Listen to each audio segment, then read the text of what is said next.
Bonjour et bienvenue sur RDC UK-TV, votre média de référence pour déchiffrer l'actualité politique, sociale et culturelle en RDC. Avec des analyses approfondies, des enquêtes de terrain et des programmes captivants, nous vous informons pour sensibiliser. Rejoignez notre communauté. Aimez, commentez, partagez et surtout, abonnez-vous pour rester informés des réalités qui façonnent notre pays. Il était une fois Joseph-Désiré Mobutu et Laurent-Désiré Kabila, ou l'histoire de la longue lutte entre les deux Désirés. Il y a exactement 28 ans, mai 1997 à mai 2025, Laurent-Désiré Kabila mettait un terme au règne du maréchal Mobutu. Mais beaucoup de Congolais n'ont retenu que la rencontre sur le navire de guerre sud-africain Outénikwa, oubliant que les deux Désirés se livraient déjà à une confrontation à distance dès l'indépendance.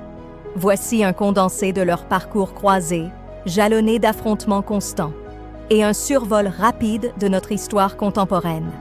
Deux prénoms composés, le premier Désiré, Joseph-Désiré Mobutu, est né le 14 octobre 1930 à Lisala, dans l'actuelle province de la Mongala. Il est le fils d'Alberic Gbemani et de Madeleine Yemo. Les deux parents sont de la tribu Ngbandi. Le second Désiré, Laurent-Désiré Kabila, est, quant à lui, né le 27 novembre 1941 à Likasi, dans la province du Haut-Katanga. Fils de Désiré, Taratibu Kabila, mais l'histoire a retenu juste le nom de Désiré Taratibu, un Luba du Katanga, et de Janine Mafik, fille d'un grand notable Lunda, membre de la cour de l'empereur Mwant Yav.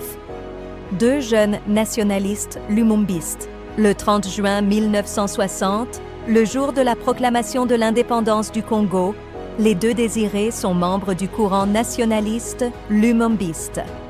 En effet, Joseph-Désiré Mobutu est membre du parti politique MNCL, Mouvement national congolais, présidé par Patrice Emery Lumumba. C'est sur le quota politique du MNCL que Joseph-Désiré Mobutu est nommé vice-ministre à la primature. À l'époque, on disait secrétaire d'État à la présidence du Conseil. Laurent-Désiré Kabila, qui a 19 ans, est, de son côté, président de la jeunesse Balubakat, JECAT. La Balubakat, Baluba du Katanga, est le parti politique présidé par Jason Sendwe. C'est un parti nationaliste allié au MNCL et membre du gouvernement Lumumba.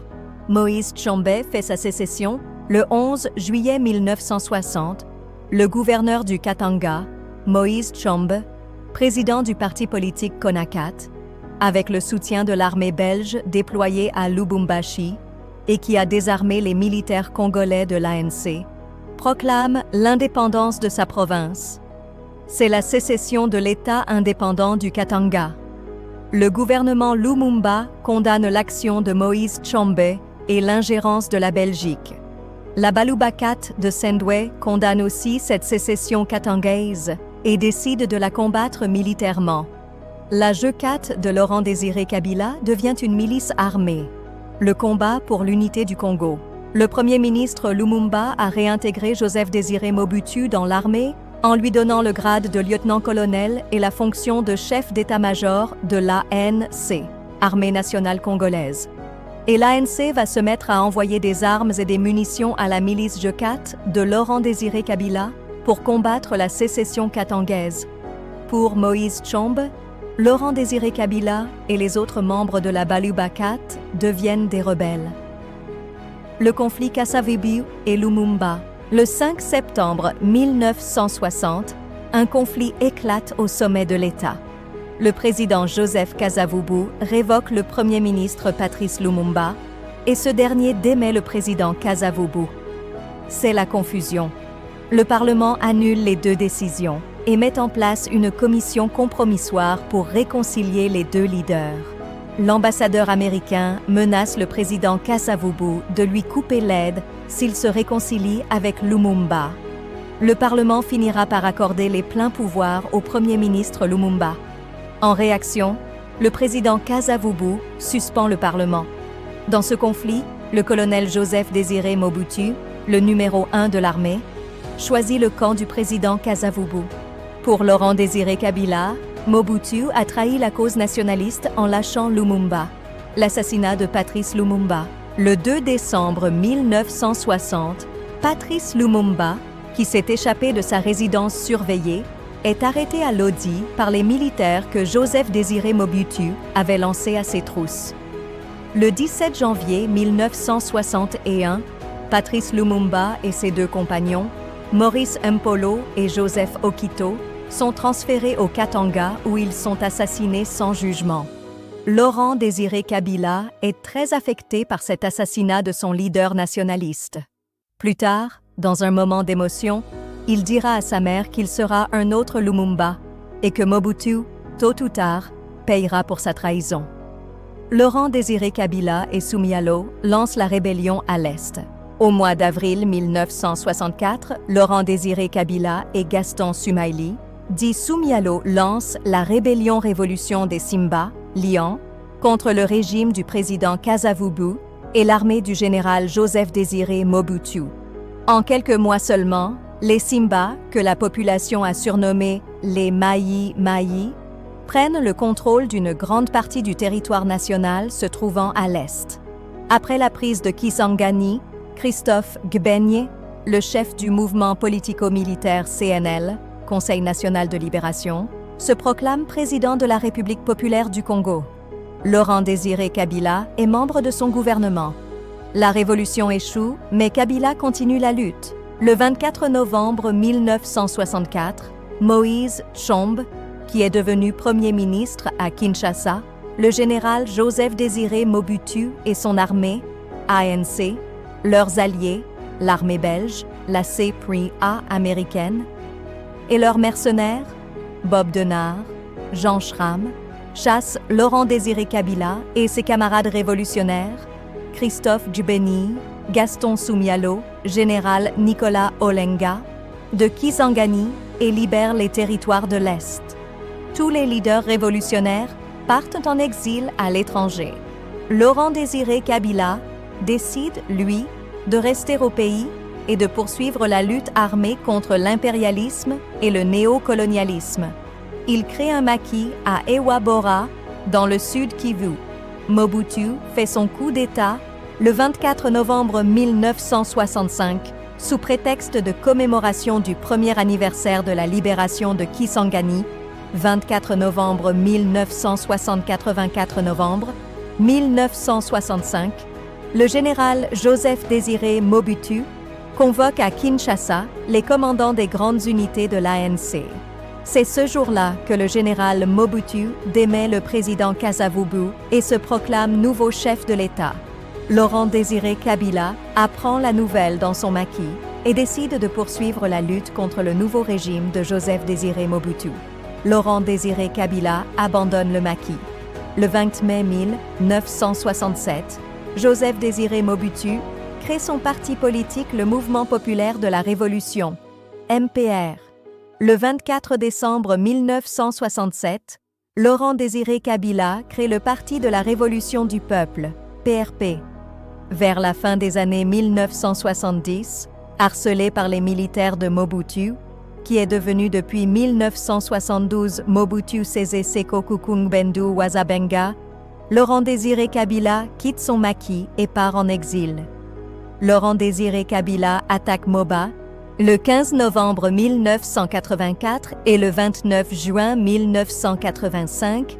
Laurent Désiré Kabila, le président du PRP, lance 2 attaques sur la ville de Moba dans la province du Katanga. Ce sont les débuts des 2 guerres de Moba. Les phases l'armée de Mobutu vont le repousser.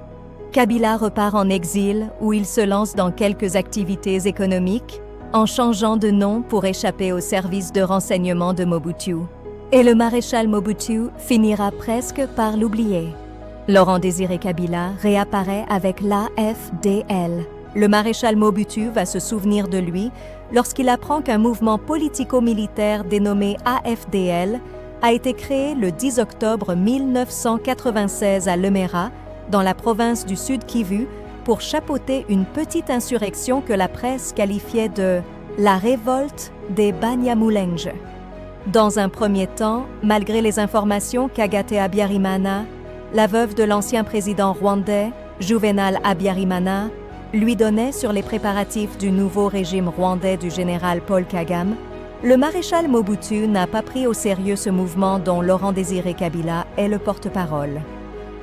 La rencontre historique sur l'Outaouais, le 4 mai 1997, le maréchal Mobutu, très affaibli par la maladie et par le lâchage des Américains, ses partenaires de longue date, croit faire un mauvais rêve lorsqu'il se trouve enfin en face de Laurent-Désiré Kabila sur le navire sud-africain Outaouais. Les deux désirés se connaissent depuis les années 1960, mais ils ne s'étaient jamais rencontrés. Les deux Congolais font plus que leurs âges réels. Mobutu a 66 ans et quelques mois, mais il apparaît plus vieux. Kabila a 56 ans et demi. Lui aussi apparaît plus âgé. Et c'est le grand Nelson Mandela qui a réussi à les faire se rencontrer. La rencontre de ces deux nationalistes est un échec. Kabila n'est pas venu pour négocier quoi que ce soit. Il est venu juste demander la démission de Mobutu. Et le maréchal refuse de céder. C'est la fin pour le maréchal.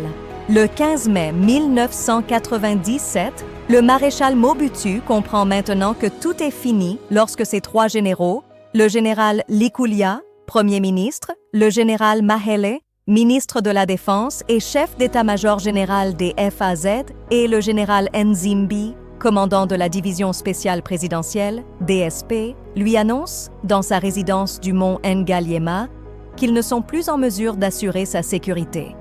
Kabila remplace Mobutu à la tête de l'État le 16 mai. Le maréchal Mobutu prend la décision de quitter Kinshasa pour se rendre dans son fief de Gbadolit. Mais il sait déjà que ce n'est qu'un répit, car il est conscient que les rebelles de Laurent-Désiré Kabila peuvent venir le chercher même là-bas, sur la terre de ses ancêtres, les Ngbandi, ces vaillants guerriers qui ont opposé une farouche résistance à la domination coloniale belge sur leur territoire.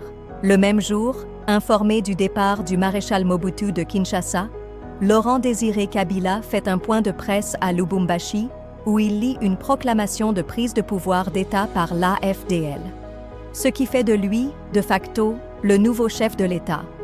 Le Zaïre redevient la RDC le 17 mai 1997. Les militaires de l'AFDL et de leurs alliés, le Rwanda, l'Ouganda, l'Angola, avec la bénédiction des États-Unis d'Amérique, entrent dans Kinshasa, la capitale de ce qui devient de la République démocratique du Congo, RDC.